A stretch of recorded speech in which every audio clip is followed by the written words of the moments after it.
Sí, el próximo lunes. Y de ahí cada 2 semanas es el examen, vale 2 puntos. Les sugiero, honestamente, que estudien. ¿Listo? Las diapositivas son lo mínimo indispensable. O sea, las diapositivas se deben conocer de la primera letra a la última. Porque se habrán dado cuenta que el librito, ¿hasta qué página voy a llegar realmente? El librito es grande, ¿eh? Entonces, y el librito es el tema de examen de fase, que también tiene 40 preguntas y tiene de 20 a 30 casos clínicos por fase. O sea, un montón, ¿verdad? ¿Estamos de acuerdo en eso? Las participaciones valen, ¿listo? Pero son participaciones a mano alzada y como yo las apunto, así no tengo ningún problema al final, ¿verdad? O sea, bacteriología desde la No, bacteriología recién comienza en la semana 3 con estreptococos. Entonces, no, toda la clase de hoy día, introducción, o sea, las 2 primeras semanas son como 5 capítulos, un montón. Ya te les voy a contar la historia de la microbiología en una diapositiva. Y son 12 páginas. Pero no viene al examen, por suerte. ¿Listo? Muy bien. Entonces, las participaciones son su oportunidad de ganar puntitos, pero ya has visto cómo son las preguntas, ¿no es cierto? Son preguntas de verdad. Si es que murmuran, se pierde la participación y bueno, ¿qué podemos hacer? ¿Qué más? El examen de fase es todo. Todo. ¿Listo? Y las evaluaciones de práctica también son semanales. ¿Tenemos alguna pregunta sobre el desarrollo de la clase? Nuestra siguiente clase, que es de 1 hora, ahí solemos perder un poquito de tiempo al comienzo, pero igual la asistencia es ahí 10. Me parece que entramos 7:45, ¿no es cierto? 8:45. Entonces, por eso, la asistencia es 8:55. Si se demora el otro docente, no hay ningún problema, ¿sí? Ahora, tenemos que entrenar en eso. Cuando tenemos 2 puertas, se sale por adelante y se ingresa por atrás. Si no se van a chocar, porque tenemos que cambiar de docente y de alumnos. Entonces ahí podemos perder un poquito de tiempo, pero no pasa nada. Para I10 vamos a comenzar. Normalmente terminamos 5 minutos antes de la clase, porque en esta clase sí, ¿cómo se dice? Tiene más oportunidad. Y a mí me parece muy importante en microbiología que ustedes hagan preguntas. ¿Listo? Entonces, todos estos conceptos es importante que los memoricen. Entonces, ¿alguna preguntita para continuar con mi clase? Porque sí voy a terminar esta clase y voy a avanzar un poco de la otra. ¿No? Muy bien. Ahora, bueno, entonces vamos. Microbiología estudia un montón de gente, desde los ingenieros, enfermeras, obstetrices, biólogos. ¿Por qué? Porque todos los microorganismos que les he contado existen y muchos de ellos pueden ser útiles. Por ejemplo, microbiología de alimentaria es una cosa maravillosa porque es todo para hacer comida. Es decir, todos los bichitos son buenos. En cambio, los nuestros no, todos son malos, ¿no es cierto? Ahora, ¿qué sucede cuando damos nombre a un microorganismo? Podemos entender qué cosa es parecido para este microorganismo y nosotros estudiamos fisiología, bioquímica, metabolismo es lo mismo que bioquímica y genética de los microorganismos. ¿Para qué? Para poder utilizarlos en la producción de fármacos que sirvan como tratamiento. ¿Listo? Ustedes dirán, ¿tengo que saber? Sí, porque todo eso que les enseñamos sobre las bacterias o sobre los virus es lo que ha hecho posible crear los fármacos. Y entonces, bajo esa lógica, si tú sabes qué es importante para el bichito, luego sabes cómo atacarlo y por lo tanto también sabes qué dar, ¿no es cierto? Si aparece un bichito parecido al coronavirus, le podremos dar lo primero que se hace es decir a quién se parece este bicho nuevo, porque los virus aparecen nuevecitos de paquete, ¿eh? Dices, ¿en serio? Ahora se inventaron otra cosa, pero bueno. Entonces, a ver, ¿a quién se parece? Ya a un coronavirus, le damos el mismo tratamiento a ver si funciona. ¿Sí? Entonces, así, lo primero que dice, ¿a quién se parece? A tal cosa, a ver, probemos con... Porque esa es una gran desventaja de los virus, por ejemplo. El fármaco para herpes no le sirve a corona, y el fármaco para corona no le sirve a influenza.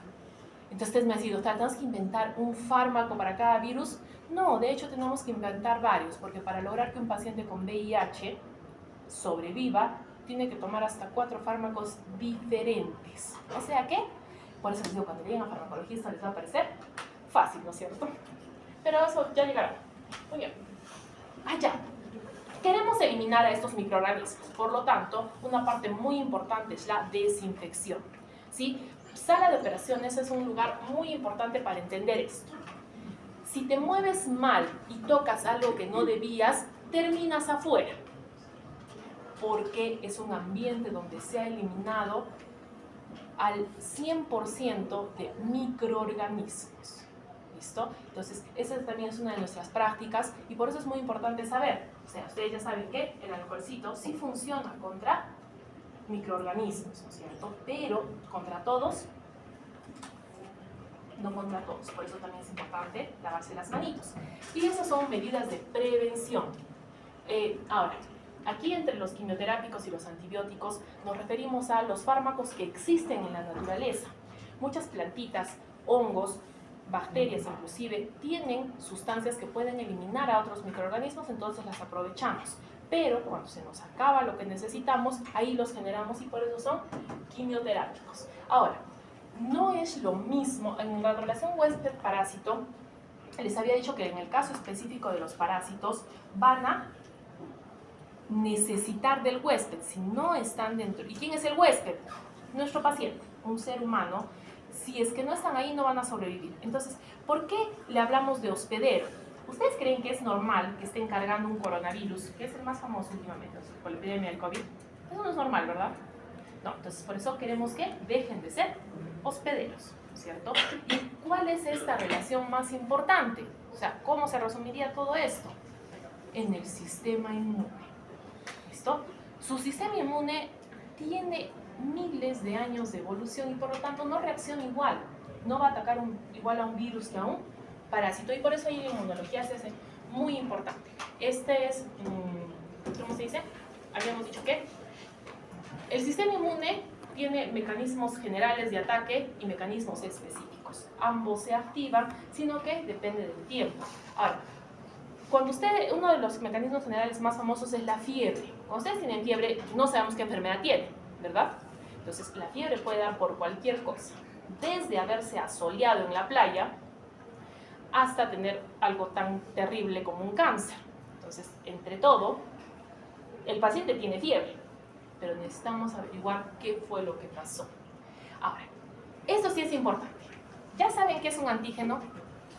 Sí, tienen que saber qué es un antígeno. ¿Sí? A ver, Cristian. Comprende. Es una sustancia específica de cada virus. No de cada virus. Parcial. Antígeno de biología molecular. Ay, le voy a ir a decir a las doctoritas esas, ¿no es cierto? Que han hecho todas esas pruebas de antígenos, anticuerpos, porque hacen pruebas con ellas, ¿o no? Sí. Y por lo tanto, ¿qué es un anticuerpo? No, yo les enseño qué es un anticuerpo. Voy a comenzar. ¿Dónde están? No eres Fabiana, eres la otra, ¿no? ¿Mariam? ¿Alessandra? No se escondan, igualitos. Sí, María José. ¿Sería una sustancia que reacciona frente a un antígeno que pertenecería a un... Eso está muy bien. Sí, Dios la sabe. Es considerada una gamma-globulina o globulina y es una proteína plasmática de nuestro cuerpo. Es una cantidad de la proteína plasmática de nuestro cuerpo. Los dos ejemplos imperdonables de inmunoglobulinas que les enseñé el semestre pasado. Sí, Butrón. Muy bien. IG significa inmunoglobulina. Las globulinas son el segundo tipo de tipos proteicos que existen. Si te dicen qué tipos de proteínas existen, proteínas globulares y filamentosas. Las globulinas, una de ellas. Inmunoglobulina, ¿de qué creen que viene? Del sistema inmune, ¿no? Muy bien. Entonces, las inmunoglobulinas es el sinónimo directo de anticuerpo. Entonces, ¿qué cosa es un antígeno? Es una parte de cualquier sustancia que puede producir anticuerpos. ¿Para quién es alérgico? ¿Tengo alguna criaturita alérgica? ¿Alérgica mal? ¿Alérgica a las que necesitan epinefrina o han hecho abones? No, esas cuestiones médicas son importantes por si acaso tengo que sacarlos de un paro, ¿no? Bueno, entonces, ¿por qué un duraznito, que es uno de los más famosos agentes alergénicos, no le hace daño a la gente? ¿Qué es lo que sucede? Cuando una persona tiene sensibilidad va a generar anticuerpos. El sistema inmune se equivocó, nadie le avisó que era una comidita inocente. Y entonces esos anticuerpos, una vez que están recorriendo en el paciente, pueden matarlo. Por eso, ser alérgico es una cosa muy seria. ¿Listo? Entonces, por eso, antígeno tienen las bacterias, los hongos, los parásitos, la comida, ¿listo? Inclusive los aretes. ¿Sí? A quien se le pone rojito después de ponerse un arete, generalmente es alergia al níquel. Y entonces, cualquier cosa puede ser antígeno o no. Y todo se responde con anticuerpos. El nombre científico de un anticuerpo es... Muy bien, cuando yo estoy hablando de una reacción antígeno-anticuerpo, estoy hablando de, en el caso de microbiología, de una enfermedad que ha entrado en contacto con mi paciente. ¿Por qué? ¿Ustedes van a generar el anticuerpo al níquel? No van a generar el anticuerpo hasta que no se enfrenten al problema. Ese es uno de los grandes fundamentos de la microbiología. Pedimos que se mantenga la vacunación. ¿Por qué? ¿Cómo prefieren aprender sobre un bicho potencialmente mortal? ¿A pedacitos y con 3 días de fiebre? ¿O que se contagien y se enfrenten a la muerte? No sé cuál les gusta más. A la comunidad médica le gusta más la versión de las vacunas, ¿no es cierto? Más cantidad de gente sobrevive. Entonces, por eso, sobre todo ahora cuando se les pregunte, van a tener que tener una opinión. Y su opinión es muy importante que tenga una base científica, ¿cierto? Si están opuestas a una vacuna, es muy importante que expliquen por qué, porque muchas veces lo que ustedes dicen nos lleva a aprender mejor y a llegar a mejores conclusiones, ¿listo? Hay circunstancias en las que decimos, efectivamente, esa vacuna está proscrita, la sacamos porque causó esto más el otro, y sí, nos da mucha penita, nos sentimos muy avergonzados, pedimos disculpa al mundo, pero no por una vacuna vamos a eliminarlas a todas, ¿verdad? Como me entienden, entonces por eso es muy importante esto. Y epidemiología. Epidemiología, por favor, esa es otra palabrita, es la parte de la ciencia médica encargada de prevenir que se esparza una enfermedad. ¿Y cómo haces eso? Conociendo a la enfermedad. La primera parte de la epidemiología es saber a quiénes ataca. Eso ya les hemos enseñado el año pasado. ¿Ustedes creen, a ver, damas, esa es la pregunta para las damas, ¿ustedes creen que alguno de sus compañeros podría tener cáncer de próstata actualmente? Porque el cáncer de próstata mata. Y es una alta causa de mortalidad. ¿Ustedes creen que alguno de ellos estaría en riesgo actualmente, en peligro? ¿Por qué no? Muy bien. Jóvenes, lo que acaba de decir su compañera Tim, si no te conozco. Luciana. Tenemos más Lucianas, ¿verdad? Una Luciana. Otra Luciana, por favor. Porque tú eres Lucero. Luciana. Luciana. Otra Luciana tengo. También eres nueva. Gracias. Bueno. Sí, Luciana, sí. Luciana, Lucielo, Luceros. Ah, con razón. Bueno, disculpen, igual les voy a cambiar el nombre, estoy infinitamente apenada, pero lo intento. Jóvenes, ¿por qué hago hincapié en lo que ha dicho su compañera Luciana? Muchas veces en microbiología, cuando llega el paciente dices, ¿qué edad tiene? De las 100 bacterias que vamos a estudiar, las más frecuentes en este grupo etario son estas 3, así que le comenzamos a dar tratamiento a estas 3, mientras tanto me entero qué cosa tiene. ¿Listo? Por eso la epidemiología es fundamental, porque cuando te dicen la edad del paciente y los síntomas, tú dices, no, lo más frecuente es esto, comencemos con eso. Mientras me entero de qué está pasando. ¿Entendido? Luego, la prevención son todas las medidas que hacemos, por ejemplo, en práctica es obligatorio, zapato cerrado, de preferencia que no sea de tela. Pantalón, a microbiología si no se entra con short, ahí se van a quedar en la puerta.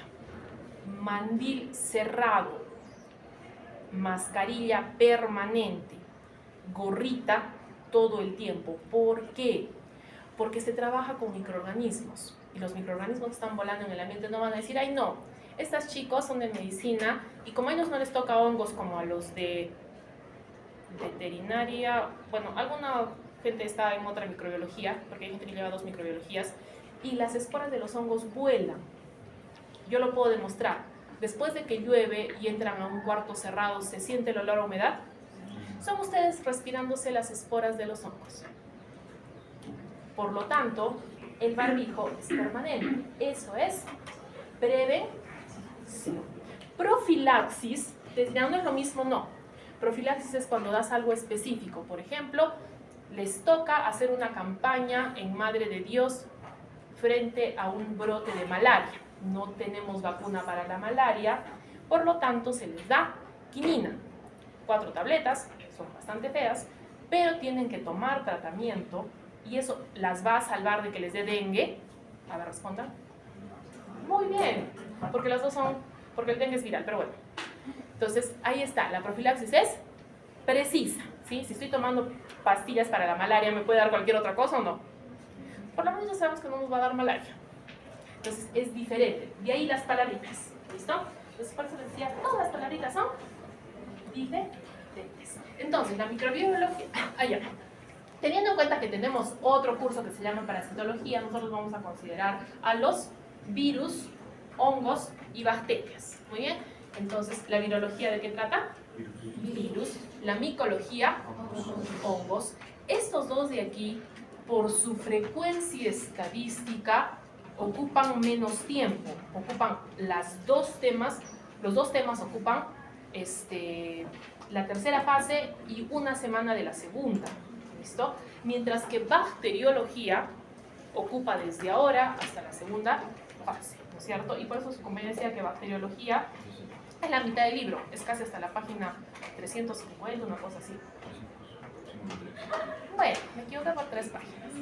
¿Listo? Entonces, es un montón, sí. ¿Y por qué sobre todo hacemos hincapié en esto? La bacteriología, las bacterias son la primera causa de muerte en las unidades de cuidados intensivos. Entonces, encima que mi pacientito está delicado, tiene una alta probabilidad de fallecer. ¿Lista? Cuando nosotros hablamos de bacteriología sistemática, estamos hablando de ¿para qué estudiamos las bacterias? Ya les dije que la gente que estudia alimentaria estudia bacterias que son buenas y por ejemplo hacen yogur.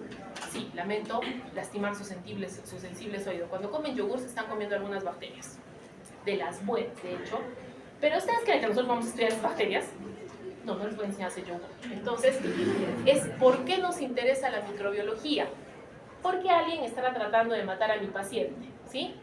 No sé si a ustedes eso les parezca importante, pero en mi caso es personal. ¿Qué es eso de tratar de matar gente? No, eso no está bien, desde mi punto de vista. Entonces, ¿qué pasa?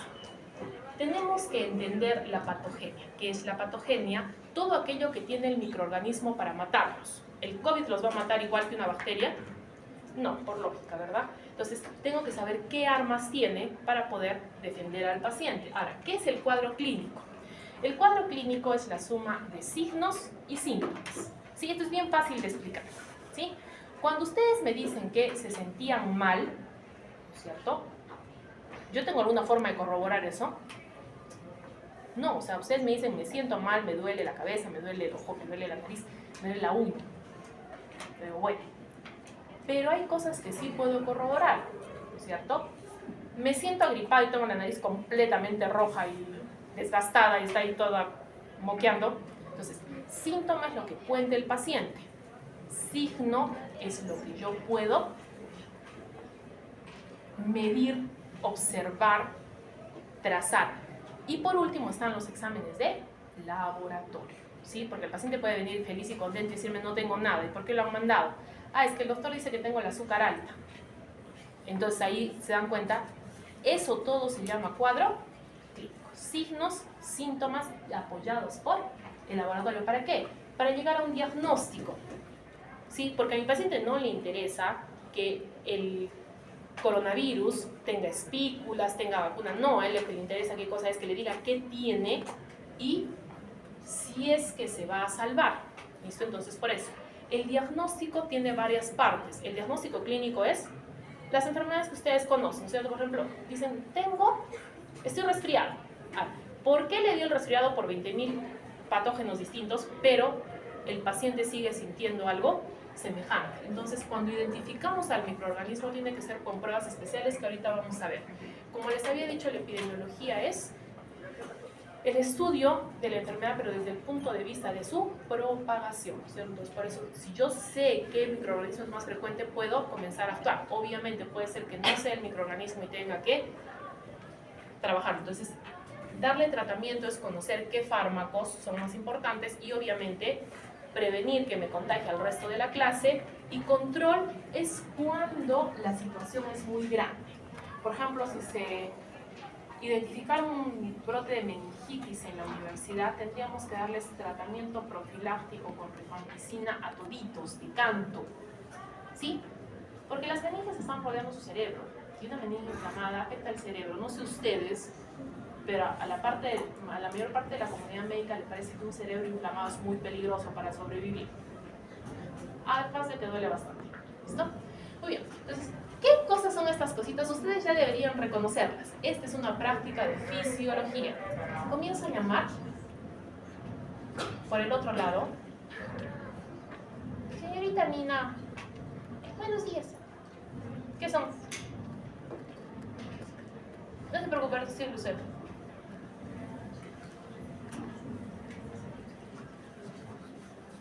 Victoria. Son leucocitos. Muy bien, ¿cuáles son los tipos de leucocitos? Es que eso de leucocitos tienen que saber. Sí, leucocitos son glóbulos blancos divididos en dos grandes grupos. Polimorfonucleares y mononucleares. Si tienes varios núcleos, tienes la otra opción es. ¿De qué tipo sería? De hecho, estos son neutrófilos por la forma de los segmentos y por el color. Entonces dirán, disculpe doctora, ¿no se supone que estamos viendo a la Neisseria? La Neisseria gonorrea es esto. ¿La miran? ¿Sí? ¿Sí la miran? ¿Sí? Le preguntamos al fondo al señor Cruz si mira. ¿Y miras? Chispas. Eso sí la sirva. ¿Dónde dice el plasma? Muy bien. Entonces, esta es la célula y ¿ven estas dos bolitas? Cada una es un coco. La Neisseria gonorrhoeae es un diplococo gram negativo. Entonces vamos a aprender esa nueva palabra, gram, con M, por favor. Sí, no gram. Sí, gram. Gram es una tinción que nos permite hacer una gran división entre las bacterias. Gram positivas y gram negativas. Las positivas son moradas, las negativas son rosado, rojo, magenta o cualquier cosa que estén mirando así, más o menos un color así que no es morado. ¿Listo?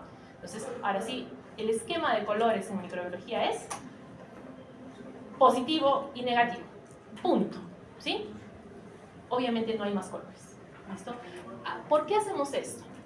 Los leucocitos tienen aproximadamente un tamaño celular de 20 micras, los polimorfonucleares 20-25.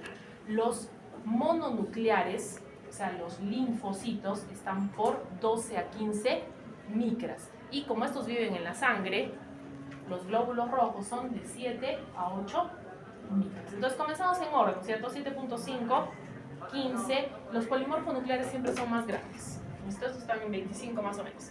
Miren ustedes en una sola célula cuántas bacterias se metieron. ¿Sí? Por lo tanto, ¿qué hemos aprendido el día de hoy? Los cocos tienen 1 micrómetro de tamaño. ¿Listo? Obviamente esto se podrá ver a simple vista. No, por eso es que se necesitan pruebas especiales. ¿No es cierto? Muy bien. Y entonces aquí estamos viendo, ¿qué color estamos viendo todos? Gram positivo. ¿Listo? Ahora, otra palabrita nueva para la clase. Estrepto. Estrepto es griego, significa cadena. ¿Qué nombre le pondrían a este cosito? Justamente su nombre. Estreptococo. Pero hay una cosita curiosa. Este también es un estreptococo. ¿Notan alguna diferencia entre estas dos? Esta se llama A y aquella se llama B. ¿Están iguales? No, ¿cuál es la diferencia? Todas estas son células. ¿Se dan cuenta? Un núcleo, dos núcleos, tres núcleos, citoplasma eosinófilo. Ese es un polimorfo nuclear. Esa es una muestra biológica. Eso quiere decir que he tomado un trocito de la pus del paciente o de donde estaba la infección y lo estoy mirando al microscopio. Aquel es un cultivo lo más probable en caldo, porque las bacterias desarrollan distinto en caldo que en medios sólidos. Ahorita les voy a enseñar un medio sólido. ¿Listo? Entonces ya hemos aprendido eso. Entonces, nombre completo del cosito, por favor. Streptococo gram-positiv. Muy bien. Entonces, en este caso, estamos viendo este de acá, sobre todo, que es una muy buena. ¿Sí? ¿Ustedes creen que sea un coco? Sí, ¿no es cierto? Muy bien. Entonces, está de 2, por lo tanto, le ponemos de nombre Diplococo. Pero quiero que por favor utilicen su imaginación. Aquí sí todos van a ser radiólogos. Hay un halo alrededor que se nota también aquí y que se nota también aquí. ¿Listo? Ese halo corresponde a la cápsula. Un diplococo gram positivo con cápsula es un Streptococcus pneumoniae. Doctores, tenemos que saber sí, porque así viene el examen. ¿Sí? Paciente en quien se encuentre en la garganta diplococo gram positivo capsulado, ¿cuál es el microorganismo responsable? Pero como todos saben eso, les preguntaremos qué le damos de tratamiento. ¿Listo? Pero primero hay que saber a quién vas a tratar de matar, ¿no es cierto? Un tratamiento excelente para el Streptococcus pneumoniae es la amoxicilina. ¿Todos conocen la amoxicilina? Sí, ¿no es cierto? Es mucho mejor que la penicilina. Todos les han puesto una sustancia lechosa en su colita que les ha dolido y les ha dejado la patita irritada por varios días. Era para salvar su vida. Entonces, y esa es una cosa maravillosa. La penicilina es la sustancia natural. La amoxicilina es un derivado modificado de la penicilina que permitió que se tome por vía oral. La penicilina no se puede tomar por vía oral. A ustedes, no hay algunos de ustedes todavía que de chiquitos les gustaba. El jarabe de amoxicilina siempre viene sabor a fresa. Y he atendido varios niños que dijeron, pensó que era gaseosa y se tomó el jarabe completo.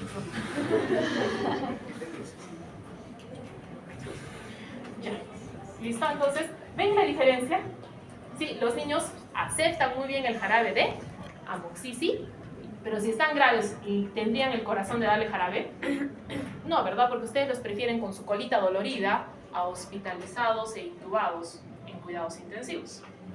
No sé ustedes, pero mi concepto, yo prefiero un niño llorando que un niño hospitalizado. No sé por qué. Doctora, una pregunta. ¿Y en caso que una persona sea alérgica a la penicilina? Ah, mira, cariño, tenemos 4 tomos del Goodman. 2 de ellos son antibióticos. Si es alérgico a la penicilina, le ponemos chuchumil cosas. A la cabeza de la lista, sobre todo si tienes un familiar alérgico o eres alérgico, eritromicina. ¿Listo? Que es un macrólido. ¿Listo? Entonces, el principal cambio en amoxi, porque no le van a dar amoxi a un alérgico a la penicilina, ¿verdad? Qué bueno. Muy bien. La otra forma bacteriana, todo el mundo ve palitos, se llaman bacilos. A ver, de los 2 únicos colores que existen, ¿qué color es este? Es así de fácil, ¿sí? No vamos a distinguir la diferencia entre el fucsia y el magenta. Solo hay 2 colores. Y este es gram negativo. Las 2 formas celulares en bacterias más famosas son coco y bacilo. Entre los cocos, los bacilos y las 2 definiciones de gram que les he dado, se encuentra el 85% de las bacterias que existen en el planeta. Por lo tanto, si te hablan de una bacteria, ¿cuáles serían las 4 opciones más probables, por favor? Coco, coco, gram posi, coco, gram posi. Con eso tienes 85% de probabilidades de éxito. Serían tan amables de aprenderse esas 4 clasificaciones, por favor. ¿Sí? Muy bien. Pobre que en la práctica les pregunten cómo es. Muy bien. Entonces, ¿qué son estos de aquí? Están a mayor tamaño. Bacilos gram posi. Pero estos todavía, esfuercen el ojito. Está con aumento. ¿Ven este bordecito brillante? ¿Qué les acabo de decir? Entonces, ¿cómo sería este? Bacilo gram positivo con cápsula. Eso lo hace altamente probable que sea bacillus anthracis. Pero ¿Por qué digo altamente probable? Porque podría ser otra cosa. Sí, y ya les he dicho que el tratamiento se dirige mejor cuando sabes exactamente qué cosa es. Porque luego cuando se muere el paciente no vamos a estar diciendo, uy, ¿verdad? Ahora, estos son los dibujos de bacterias que les gustan, que no existen. Todo el mundo sabe que esto es un dibujito, ¿verdad? ¿Sí? Esto de aquí, si tuvieran que ponerle forma, ¿qué forma es? ¿Qué coloración Gram creen que tiene? Muy bien. Esta es la bacteria más famosa del planeta. Escherichia coli. Bacilo Gram negativo, flagelado. ¿Y ven todos estos pelitos? Esos pelitos se llaman fimbrias. Son indispensables para la adhesión. ¿A ustedes creen que vamos a poder sacar una Escherichia coli donde sea que sea pegado fácilmente? No. Por eso es que esta es la principal causa de infección urinaria. Por eso la infección urinaria se tiene que tratar entre 7 y 10 días. Doctora, ¿de qué depende? De si mi paciente mejora o si es la primera infección o la 21ª. ¿Listo? Porque cada pelito hace que se pegue a mi paciente. ¿Cómo la voy a despegar? Con un tratamiento más largo. ¿Listo? Y por lo tanto, cuando el paciente interrumpe los antibióticos porque ya se sintió bien al tercer día, la bacteria se vuelve resistente. Y a la siguiente vez que vuelva a tomar el mismo antibiótico, ¿qué va a hacer la bacteria? Reírse de ustedes, que están dando el tratamiento sin haber hecho cultivo, reírse de la paciente, por no hacer caso, y poner en riesgo su vida. ¿Listo? Entonces, ese es el concepto de la microbiología. Yo sé que es un paradigma bastante básico, porque o nos matan las bacterias o las matamos. ¿Listo?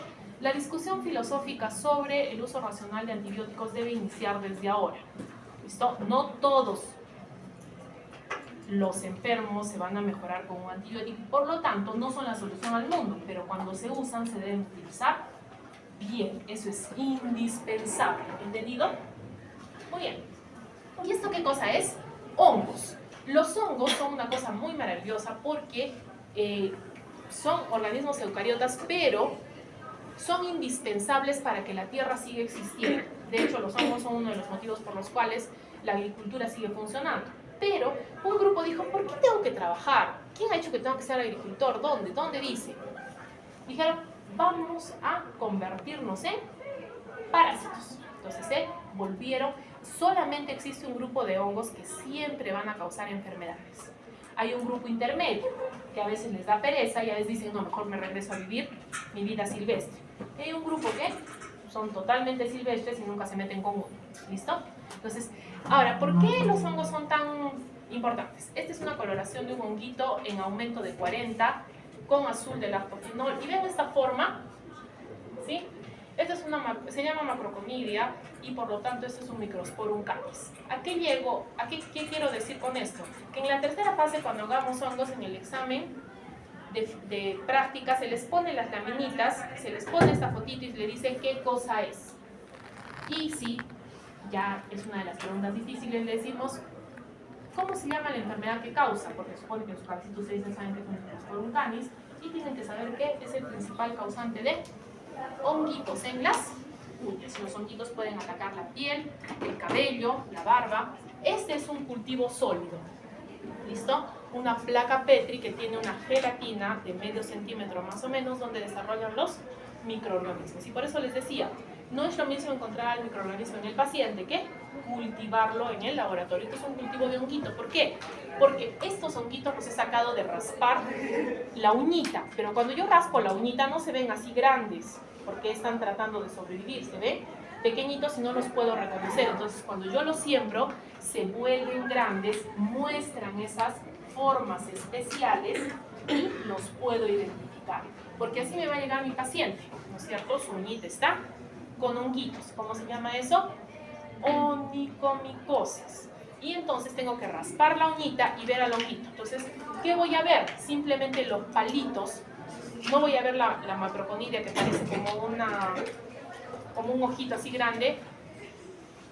¿Por qué? Porque como están luchando por sobrevivir, ¿el sistema inmune querrá eliminarlos o no?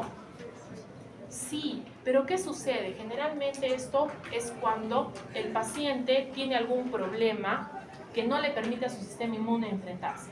Es muy frecuente en los abuelitos, el sistema inmune ya es muy débil, entonces cuando tú ves la uña de un abuelito, alguna de sus uñitas está bien gruesa, amarilla, y a veces parece que si la polilla le hubiera atacado así como tuviera una caspa blanca, es porque su sistema inmune ya no da. Entonces va a quedarse ahí, ¿listo? El problema de las infecciones con hongos es que si no las tratas entre 6 meses a 1 año, el hongo se va a reír en tu cara. ¿Listo? Muy bien. El ejemplo de los virus habíamos dicho cuál es el fundamento de los virus que tienen un genoma, un trozo de ADN o ARN que está recubierto por proteínas. En este caso, esta membrana, esta bicapa lipídica, ¿de quién se la ha robado? De la célula. ¿La célula sobrevivió? No, no es cierto. Muy bien.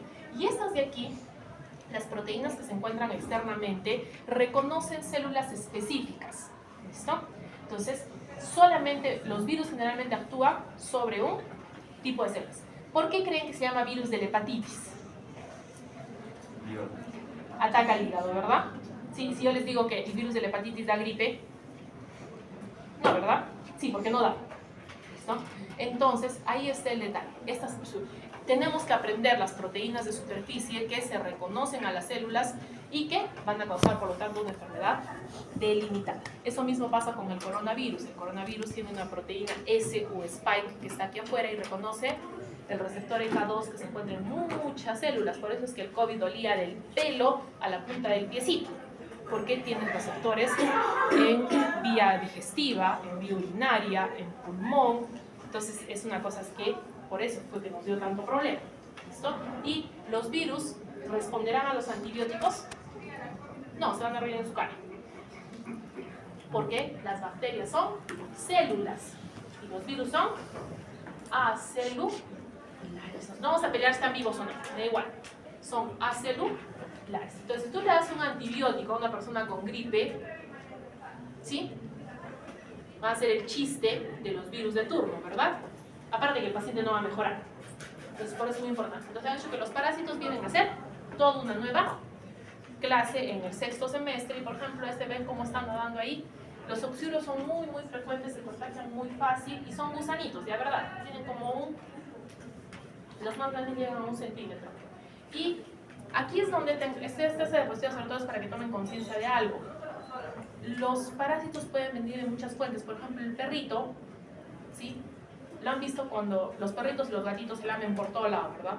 Entonces, cuando están con parásitos, los huevos se quedan pegados en la zona de la colita y cuando él se lame, el huevo se queda pegado en la lengua. Y cuando van a lamerlos a ustedes, se ganaron un parásito. ¿Listo? Entonces, por eso también es muy importante, porque ¿cómo se contagia el perrito? Cuando come comida contaminada. Por ejemplo, generalmente cuando les dan las vísceras crudas de algún animalito, es porque la víscera no estaba bien. Entonces, a veces tiene parásitos y entonces el perrito se contagia. Lo mismo pasa con los gatitos. Entonces, por eso, todos los animalitos que salen a la calle se pueden contagiar de cualquier parásito.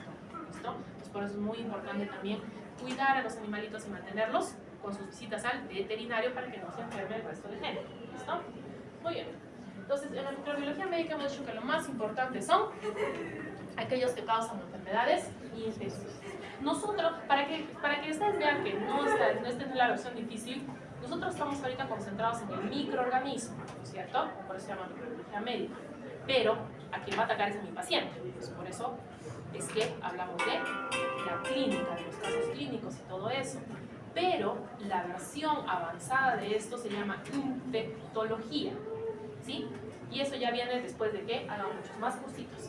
Entonces, como les dije, la microbiología ha pasado por muchas cosas. En el 1600 recién fue cuando se trató de ver a los microorganismos. Mucho antes se decía, ¿y de qué se enferma la gente? Nadie tenía la más peregrina idea. ¿Por qué? ¿Algunas han visto una regla con sus rayitas? ¿Sí? ¿Cuánto mide cada rayita? 1 milímetro. ¿Y pueden ver bien entre rayita y rayita? Sí. Y si yo les digo que tracen 10 rayitas dentro de esos 2 espacios, ¿podrán? No pueden. Porque la resolución de nuestro ojo es 0.5 milímetros. ¿Listo? Obviamente a 30 centímetros del papel. Si tienen el papel acá, y eso no vale. Entonces, aquí fue cuando comenzaron a utilizar lupas para ver algunos microorganismos, sobre todo los parásitos. Sí, les he dicho que el oxuro tiene medio centímetro, entonces lo pusieron más grande y dijeron, es un gusano. ¿Listo? Y cosas así fueron avanzando y avanzando, porque antes no se sabía qué pasaba realmente. Entonces, esta de aquí, cuando Helen en 1840 propone que existen los gérmenes, propuso que existía un mundo microscópico que era responsable de que nos enfermemos. Obviamente eso tuvo un rechazo total. Si ahorita yo les digo que alguien ha venido a decir que los virus no existen, ¿ustedes apoyarían esa teoría? Está un poco difícil, ¿no? En esta época nadie le creía. Luego, Pasteur es muy importante para nosotros porque él intentó comenzar a eliminar los microorganismos, ¿listo? Pero sobre todo, ¿qué cosa? La gente, o sea, yo sé que les ha pasado que dejan la leche, ¿no es cierto?, fuera del refrigerador, ¿no es cierto? Su mamá le dice, te he dejado leche, no quiero, mamá, entonces, guárdala en el refrigerador y a la mañana siguiente se despiertan bien tempranito, ¿no es cierto? Van, ¿y cómo está la leche? Cortada, ¿no es cierto? Y los capturaron ahí, que no tomaron la leche, no, la guardaron en el refrigerador. Entonces, eso es lo que pasaba, decían, no, las cosas se malogran por el Espíritu Santo, pobrecito. Pero no, entonces Pasteur refutó mucho de esto y entonces cuando comenzó a eliminar los microorganismos se dieron cuenta de que la leche aguantaba. Por eso la leche pasteurizada se puede consumir varios días después. Luego, por ejemplo, Koch y Pasteur andaban peleando porque Pasteur decía de que siempre que te comías un microorganismo te enfermabas. Yo he refutado eso hace un momento. ¿Cuántos microorganismos se han comido esta semana?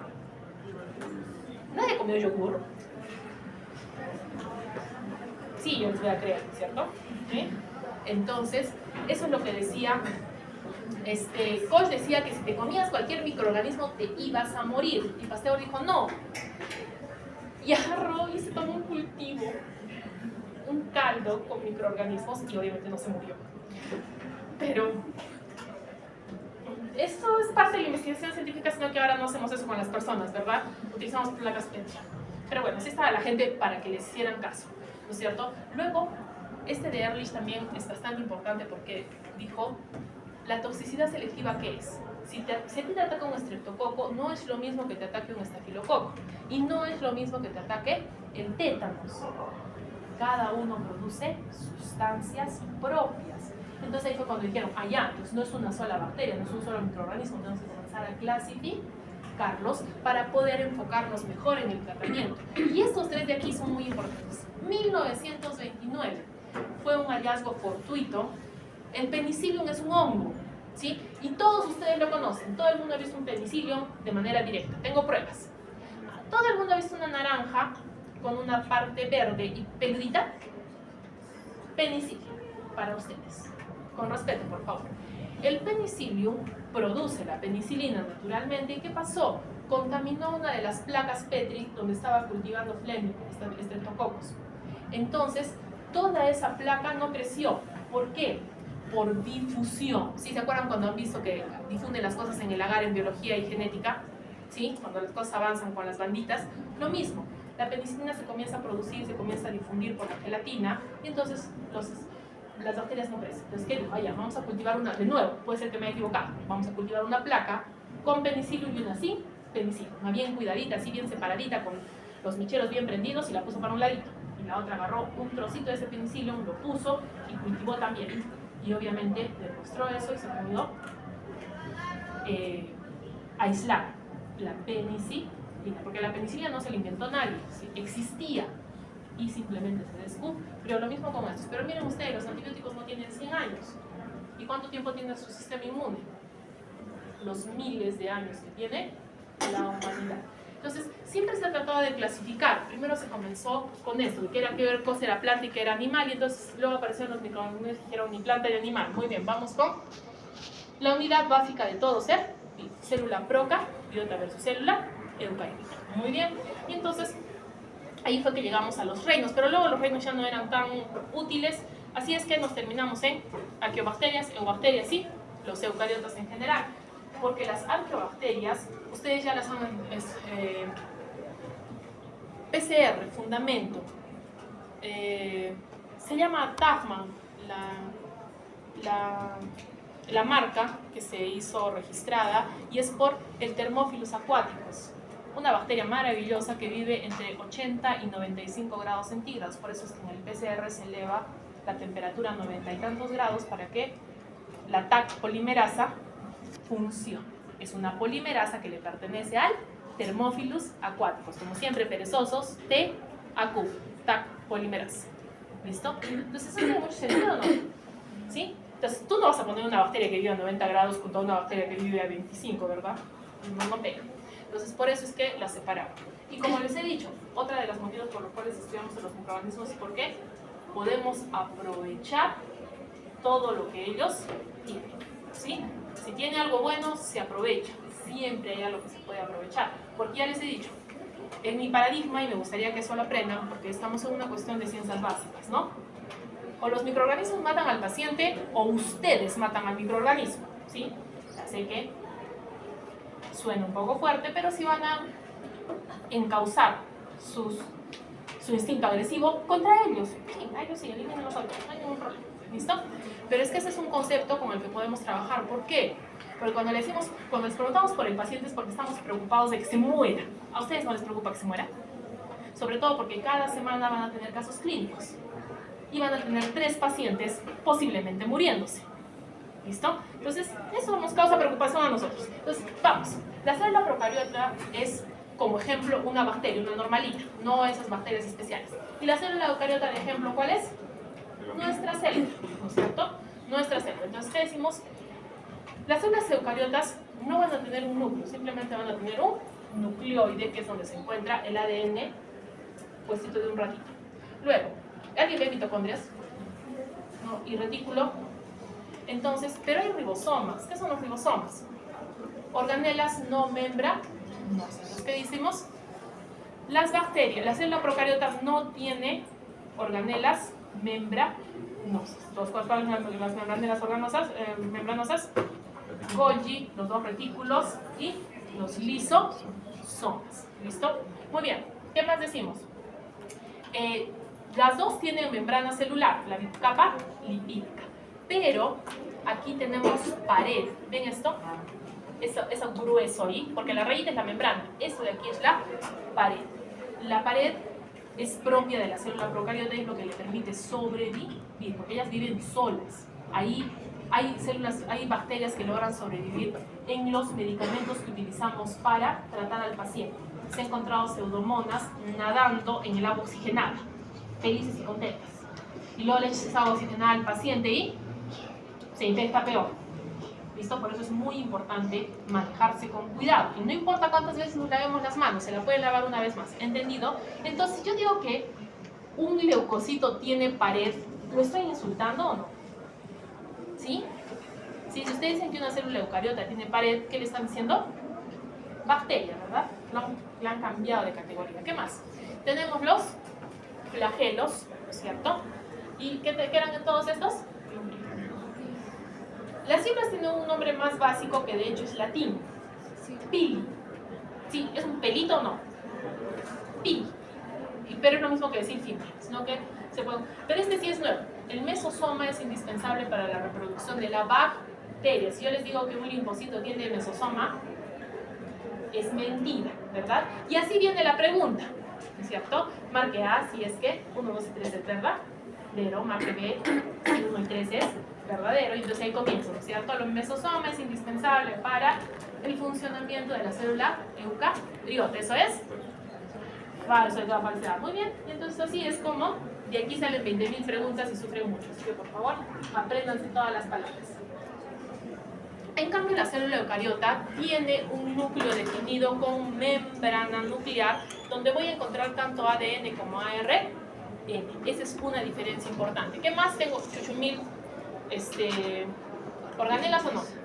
Sí. ¿Qué más? La membrana celular es suavecita, no tiene paredes, muy delgadita. ¿Las células eucariotas pueden tener flagelo? Sí. ¿Pueden tener pili? No, ¿no es cierto? ¿Quién tiene pili? Las bacterias. ¿Listo? Entonces, todas esas diferencias se las tienen que aprender para poder preguntarles. ¿Cuáles son las formas más famosas de bacterias que ya aprendimos? Cocos y bacilos. Entonces, los cocos no les gusta vivir solitos. Por eso se agrupan en diplo, estrepto, ¿qué era? Cadena. Tetrada, ¿cuánto creen que tiene? Las sarcinas tienen 8, eso sí tienen que aprender. Estafilo también es griego, racimo de uvas. ¿Listo? Ahora, los estafilococos y los estreptococos son gram positivos. ¿Listo? Y si yo vengo y les pregunto, mi paciente está hospitalizado en la UCI y he encontrado estreptococos gram negativos. ¿Verdadero o falso? Falso o falsedad, ¿cierto? Sí, gracias. Sí, ¿por qué les digo esto? Porque cuando en el examen ustedes hacen la coloración de gram, que ahorita les voy a enseñar, y me encuentran estafilococos gram negativos, ¿qué significa eso? La coloración está mal hecha, tienen 0. ¿Sí? Y si todavía persiste que es un estafilococo gram negativo, peor, porque no existe. ¿Sí? Es algo que acaban de crear también una nueva bacteria, con lo cual yo estaría demasiado sorprendido. Hemos dicho que los bacilos pueden también hacer filitas, pueden ser estreptobacilos. Estos bacilos, por ejemplo, se diferencian, se identifican cuando tienen varios flagelos o cuando forman esporas, es decir, por características particulares. Ahora, hay otras formas.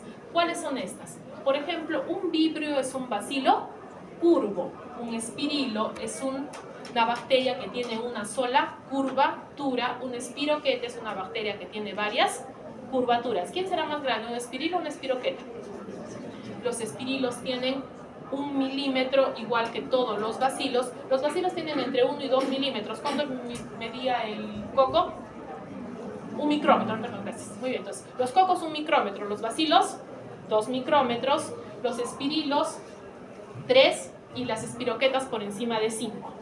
¿Listo? Entonces, ¿qué pasa? Son un poquito más grandes. La espiroqueta más famosa, y esa sí es imperdonable, es el Treponema pallidum. ¿Y por qué hacemos hincapié en ella? No se puede cultivar, por Dios santo. Si alguno de ustedes me va a decir que ha cultivado un Treponema pallidum, no está mal, está fatal.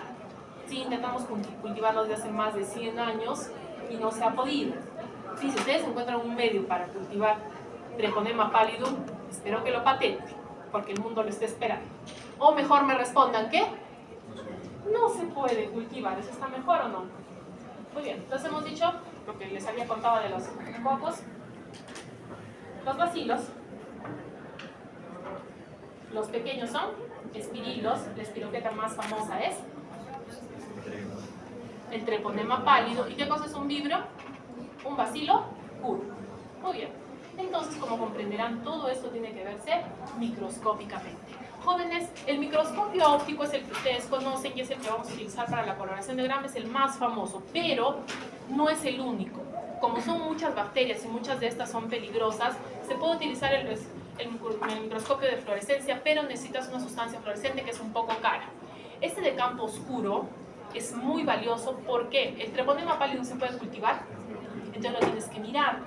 Y para mirarlo es bien difícil, por lo tanto este de campo oscuro es casi exclusivo para eso, pero el problema es que es muy caro, por eso no se tiene en los laboratorios. El de contraste de fase es todavía más caro y es para cortes histológicos especiales de infecciones raras y difíciles. Y por último, el microscopio electrónico es para del virus. Los virus están en el rango de los nanómetros. ¿Podrán ver un virus con microscopio óptico? No se puede, porque la resolución del microscopio óptico es 1 micrómetro. ¿Listo? Y por lo tanto, quien me mire virus con el microscopio óptico, ¿tiene problemas o no? Entonces, ¿qué es lo que vamos a hacer? Esta semana vamos a comenzar nuestra práctica con muestra de orina, y la muestra de orina se mira al fresco de forma directa. Es decir, se toma una gotita de la muestra y se pone en el microscopio. ¿Listo? Entonces, eso es lo que vamos a hacer en la práctica. Se centrifuga la orina, solamente lo que quede en el fondo, y se pone ahí la gotita, y se tiene que poner un cubreobjetos, uno de estos, para que podamos observar la muestra. La muestra se observa en 40 aumentos. ¿Sí? Si se recuerdan, el objetivo de 40 siempre toca la lámina. Por lo tanto, si no le pones el cubre, todo se va a mojar, ¿no? Una desgracia total. Y le podrás poner inmersión, no, porque se va a reventar. Por favor, no revienten láminas. ¿Listo? Y si revientan, avisen para limpiar. ¿Listo? Cuando queremos usar inmersión, porque el microscopio de inmersión nos permite diferenciar 1 micrómetro, primero tenemos que extender la muestra. ¿Qué muestra? Todas las que quieran. Se puede poner orina, se puede poner de la garganta, del pulmón, de todo lado. Lo primero que se hace es extenderlo. ¿Por qué? Porque si está todo pegoteado, no vas a mirar nada. Porque no lo vas a ver a simple vista. ¿Cómo lo vas a ver? Con el microscopio. Entonces tiene que estar bien estiradito. Una vez que está bien estiradito, la lámina tiene que secar y acto seguido tiene que fijarse. Ustedes han realizado fijación por calor ya muchas veces. ¿Cuántas veces han quemado la plancha, el arroz, un huevo, el fondo de la olla? ¿Sí? ¿Se queda bien pegado o no? ¿Sí? Entonces ahorita cuando su mamá las pone a raspar, el quemado sale. No, eso es fijación por calor. Estaban practicando para microbiología, por favor, aquí no. Si se pone negro está mal. ¿Listo? Si se pone negro está mal, se pasa varias veces y el calor hace que las proteínas se peguen porque hay que lavarlo. Si es que no lo haces bien, todo se va nadando. ¿Listo? Entonces luego se pone colorante, ¿cierto? Porque ¿qué colores quiero? Gram positivo, gram negativo. Muy bien. Y luego de que lo he lavado, le he hecho varios pasos, todo bien bonito, lo seco, bien seco, sin cubre. Eso se pone sin cubre. ¿Y por qué voy a usar inmersión? Y después tengo que limpiar todo, el desastre que va a quedar en el microscopio, ¿verdad? Entonces, ¿cuál es el paso 1 de la tinción de grasa? Ya hemos hecho nuestra laminita, la hemos fijado con calor. Paso 1, ponerle cristal violeta. El cristal violeta lo usan en la casa. ¿Sí? ¿Han visto cuando se ponen en el labio por alguna heridita y no sale con nada? Por eso tienen que estar con el mandil cerrado, porque si su mandil está pecoso es normal porque es de microbiología.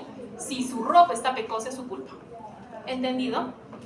El mandil en microbiología cerrado, porque si llegan a su casa pecosos, yo no sé. Ah, de la piel sale en una semana más o menos. Así es que, guantes, ¿verdad?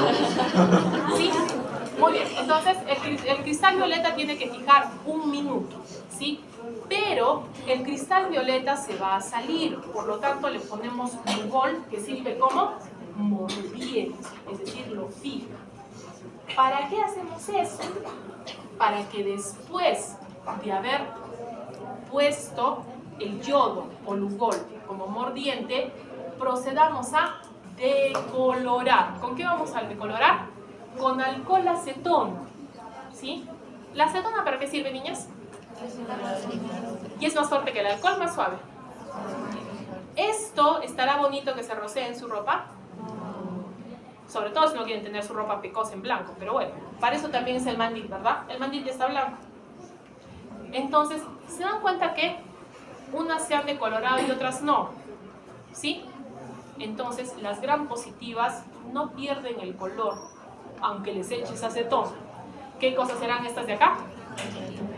Pero el color no coincide.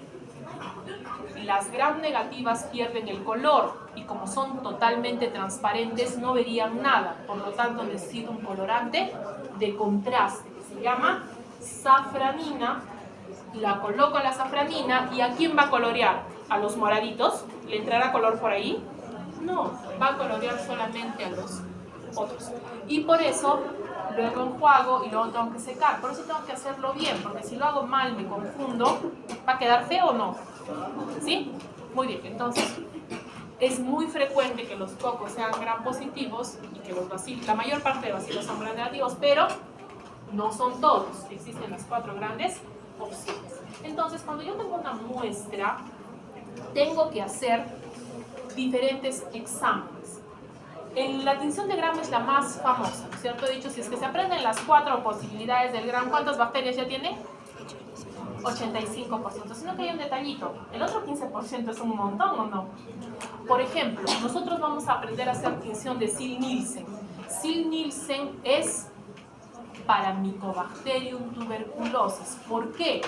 El Mycobacterium tuberculosis en toda su maldad no responde al Gram, se ríe del Gram, no se le pega nada. Le echas colorante y funciona. Entonces no puedes identificarlo, no encuentras la bacteria.